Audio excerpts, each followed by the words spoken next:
Chers élèves de troisième année, salam alaykoum wa barakatuh. Alors pendant cette vidéo, Inch'Allah, je vais essayer de vous présenter un autre type de contrôle continu pour ce deuxième semestre concernant le système nerveux, et ce sera l'occasion aussi pour préparer un examen régional. J'espère que ça va vous intéresser. À la barakatullah. Alors commençons par les restitutions de connaissances, et on vous demande de signaler est-ce que c'est vrai ou bien c'est faux la proposition indiquée dans ce tableau-là. Alors le nerf conduit l'influx nerveux, donc un nerf, n'importe quel nerf. L'influx nerveux naît au niveau du cerveau lors de la sensibilité consciente. La vue est un organe de sens, des récepteurs sensitifs se trouvent dans la peau. Donc pour la première phrase, le nerf conduit l'influx nerveux.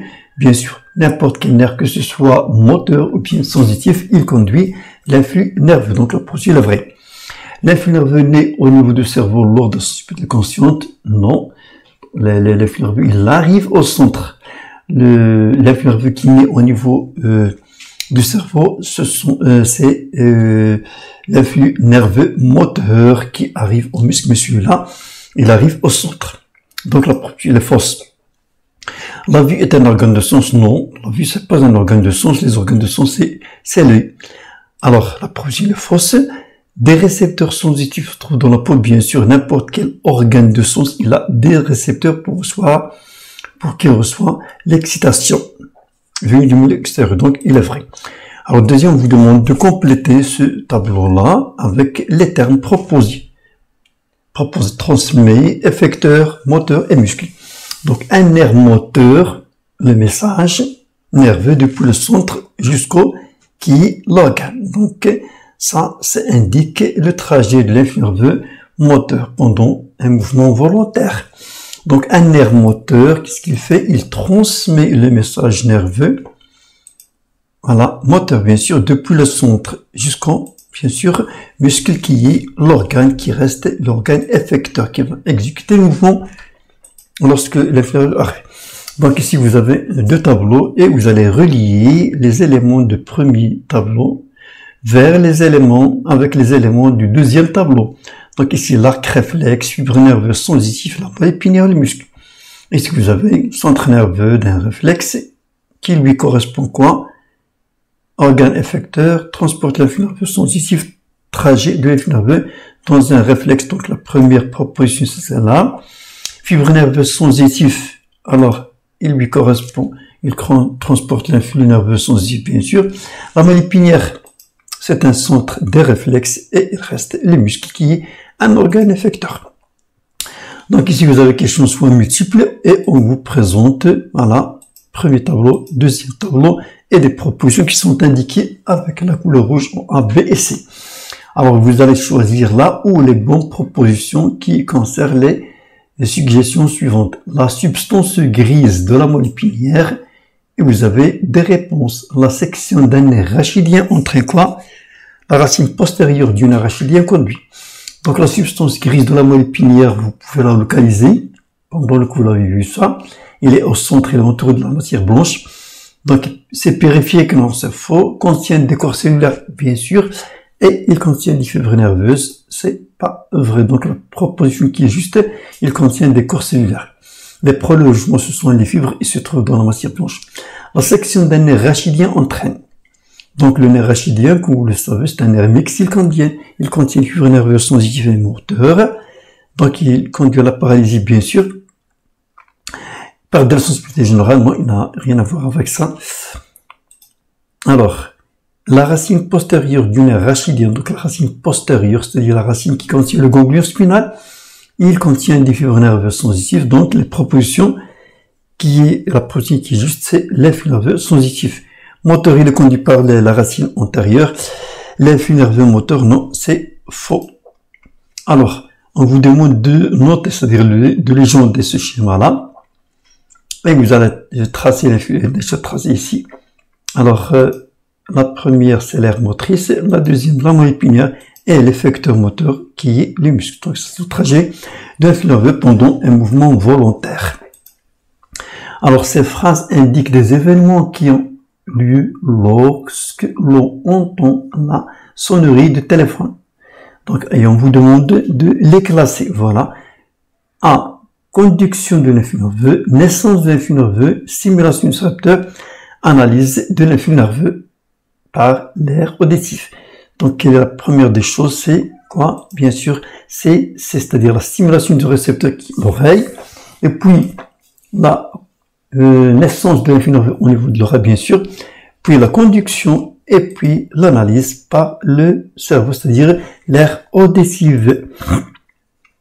Donc, passons au raisonnement scientifique, la communication écrite et graphique. Vous avez ici une photo qui représente quelque chose. Et on vous demande de nommer la partie de la cellule nerveuse que l'on voit sur le document.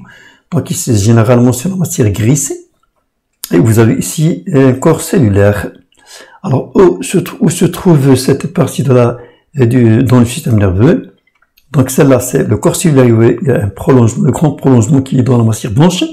Alors, où se trouve cette partie dans le système nerveux? C'est bien sûr dans la matière grise, dans la moelle épinière. Et on vous demande ici de donner un schéma complet parce qu'on a seulement une partie. Les autres parties, on les a dessinées ici. Donc, vous avez trois parties du neurone. Le corps cellulaire, prolongement, un très grand prolongement, c'est l'axone, et puis l'arborisation terminale.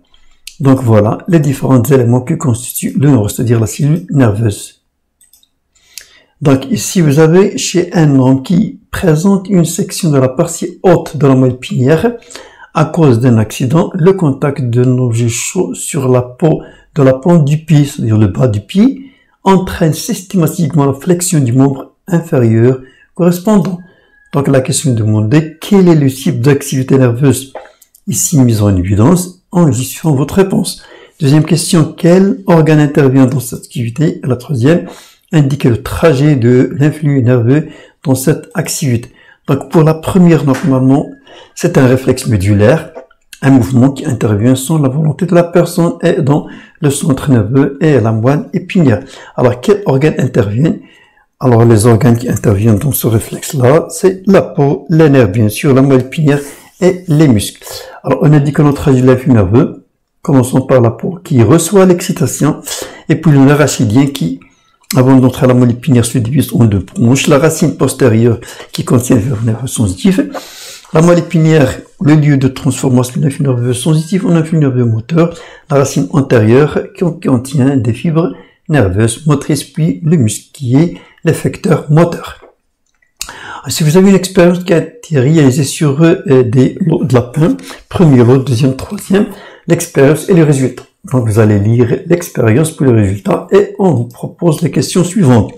À partir des résultats des expériences 1 et 3, celle-là est la dernière, démontrer que l'œil et le nerf optique ont un rôle dans la vision. Donc ici on a pratiqué l'ablation, c'est l'enlèvement de l'œil. Le résultat de lapin, les lapins regardent avec l'œil gauche seulement, l'œil qui a été détruit, ils ne voient pas. Deuxième lot, on détruit toutes les aires optiques. Les lapins perdent la vue même si les yeux sont sains. Ici, le troisième, on coupe le nerf optique de l'œil droit. Les lapins perdent la vue de l'œil droit. Donc, on vous demande, à partir des résultats de l'expérience 1 et 3, de démontrer que l'œil et le nerf optique ont un rôle. Bien sûr, lorsqu'on détruit l'œil, on ne voit pas. Donc, c'est l'organe de réception de l'excitation de l'extérieur, le milieu extérieur. Le nerf optique, lui, son rôle, bien sûr, il conduit l'influx nerveux qui est né au niveau de l'œil. Donc, si ces deux éléments-là n'existent pas, la personne, bien, les animaux ne vont pas voir. Donc, ici, toujours le même exercice. Que peut-on déduire des résultats de l'expérience numéro 2? Celle-là. On détruit toutes les aires optiques, les lapins perdent la vue, même si les yeux sont sains. Donc, s'il n'y a pas de centre, il n'y a pas d'analyse de l'influx nerveux. On vous demande d'écrire dans chaque cadran ci-dessus l'organe qui entre en jeu dans la vision et indiquer avec des flèches le sens de l'influx nerveux. Donc, les aires optiques sont indispensables à la vision puisque leur destruction entraîne la cécité des lapins. Ce sont les centres nerveux qui analysent l'influx nerveux. Alors ici, on commence par l'œil. Le nerf optique va conduire l'influx nerveux vers l'aire visuelle.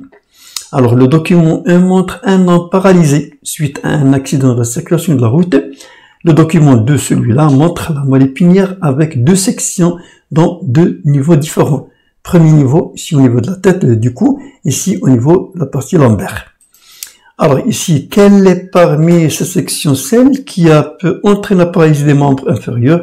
En suivant la réponse. Alors la question, sa réponse est la section CB, parce que cette personne-là n'a pas perdu, il a perdu le mouvement des membres inférieurs, donc le moelle épinière qui conduit un flux nerveux, moteur venu du cerveau, il ne va pas arriver au muscle des membres inférieurs. Donc la section B, parce que les membres supérieurs n'ont pas été paralysés, la moelle épinière conduit un flux nerveux, dont c'est pas là, dans le cas des mouvements volontaires. Donc ici vous avez un schéma et on vous demande de compléter le schéma en indiquant les éléments de l'arc réflexe et le rôle de chacun d'eux. Donc ici vous avez la peau, la moelle épinière et vous avez les muscles. Donc pour la première, on indique en bleu le sens des influx nerveux sensitifs et indiqué en rouge le sens des influx nerveux moteurs. Donc ici la peau, c'est l'organe récepteur des excitations, c'est un organe récepteur sensoriel. Numéro 2, c'est la racine postérieure qui conduit à un flux nerveux sensitif. Ici, vous avez un neurone d'association qui est associé entre les neurones sensitifs et les neurones moteurs. Numéro 3, plutôt numéro 4, c'est la moelle épinière, le lieu de transformation de l'influx nerveux sensitif et en influx nerveux moteur qui sera conduit par la racine antérieure vers l'effecteur moteur qui est le muscle. Alors, entre les éléments de document qui sont ici, existe une relation fonctionnelle qui a permis à une personne de reconnaître la température de l'eau.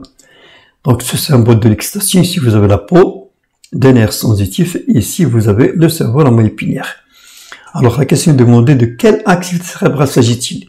Donc, si on veut savoir la température de l'eau, on va tremper notre main dans le seau qui contient de l'eau, et donc, le rôle de la peau, c'est la réception. Alors, dessiné sur le schéma l'air qui intervient dans cette activité. Ici, on vous donne les deux sillons, sillon de Rolando et sillon de Sylvius. Donc, on sait, pendant le cours, que le sillon de Rolando, il se sépare entre deux l'air de la sensibilité générale et l'air de la motricité volontaire. Donc, la zone, alors, indiquée sur le schéma, le sens de l'influx nerveux. Donc, il s'agit d'une activité c'est la sensibilité consciente. LR, ça se trouve ici, en arrière de sillon de Rolando. Alors, ici, vous avez le trajet de l'influx nerveux de la peau qui reçoit une excitation, c'est-à-dire du froid, de la chaleur, etc., et sera conduit par le nerf sensitif vers l'air de la sensibilité générale. Alors ici, en ouvrant plutôt le robinet d'eau chaude par erreur, on retire la main rapidement. On vous demande de schématiser la relation qui existe entre les organes sensoriels et les organes effecteurs en mettant dans l'ordre les informations suivantes et en précisant le sens des influx nerveux. Ici, vous avez les éléments qui interviennent, mais ils ne sont pas en ordre. Donc, l'organe sensoriel, et puis il y a le nerf sensitif qui va conduire l'influx nerveux vers la moelle, mais plutôt le cerveau, le centre nerveux, et puis du centre nerveux vers le nerf moteur, et puis du nerf moteur vers l'effecteur moteur, c'est-à-dire les muscles. Alors, merci de votre attention. J'espère que cela va vous intéresser à préparer votre contrôle et pour l'examen, Inch'Allah. Et je vais vous laisser avec William Clemenceau Stone qui dit cette citation qui va vous inspirer, et vous allez inspirer quelque chose qui va vous intéresser et qui dit « Dites à tout le monde ce que vous voulez faire et quelqu'un parmi parmi ceux qui vous a dit vous allez demander d'aide, quelqu'un vous aidera à l'accomplir. Merci et bon courage et à la prochaine fois, Inch'Allah.